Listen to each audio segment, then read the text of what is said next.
جنگ صفین غازی عباس کی پہلی جنگ تھی۔ اسی جنگ میں غازی عباس نے اپنی بہادری کے جوہر دکھائے تھے، اسی لیے غازی عباس علمدار کو آج بھی ثانی حیدر کہہ کر پکارا جاتا ہے۔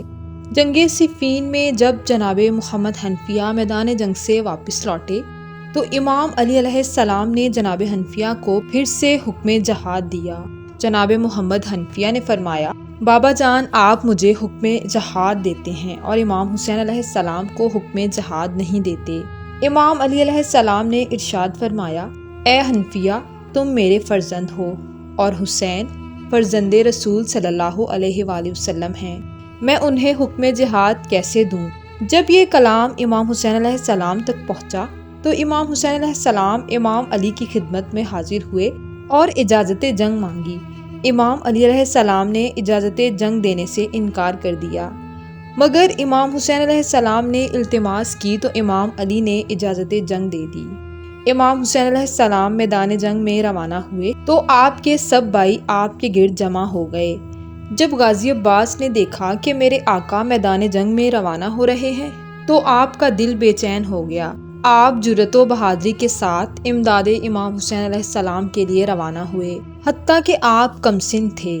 اصحاب امیر المومنین علیہ السلام بیان کرتے ہیں کہ نگاہ برق سے روشن ہوئی، یعنی ایک سوار ایک ایسی سمت سے نکلا کہ پتہ نہ چلے کہ کون ہے، اور لشکر کی صفوں کو چیرتا ہوا درمیان میں آن پہنچا، یکے بعد دیگرے ہلاک کرتا رہا۔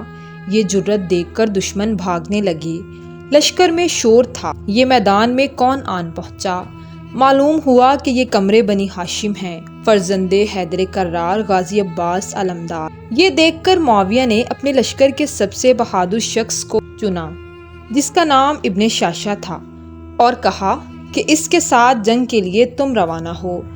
وہ شخص کہنے لگا، میں اس لشکر کی 10 صفوں کے اکیلا برابر ہوں، اس کمسن نوجوان کے لیے میدان جنگ میں جانا میری توہین ہے۔ اس نے اپنے ایک فرزند کو میدان جنگ میں بھیجا۔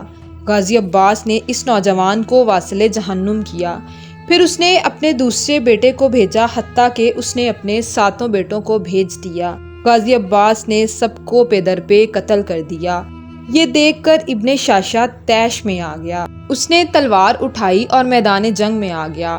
غازی عباس نے ابن شاشہ کو بھی ایک ہی وار سے واصل جہنم کر دیا۔ اس کے بعد کسی میں بھی اتنی جرأت نہ ہوئی کہ آگے بڑھ کر غازی عباس کے مقابلے میں آ جائیں۔ لوگوں کو شبہ ہوا کہ میدان جنگ میں علی ابن ابی طالب آ گئے ہیں، بس امام علی علیہ السلام میدان جنگ میں تشریف لائے اور اپنے نوجوان بیٹے کے چہرہ اقدس سے نقاب ہٹایا۔ اب لوگوں نے دیکھا کہ یہ علی ابن ابی طالب نہیں ہیں، بلکہ ان کی شجاعت کے وارث غازی عباس علمدار ہیں۔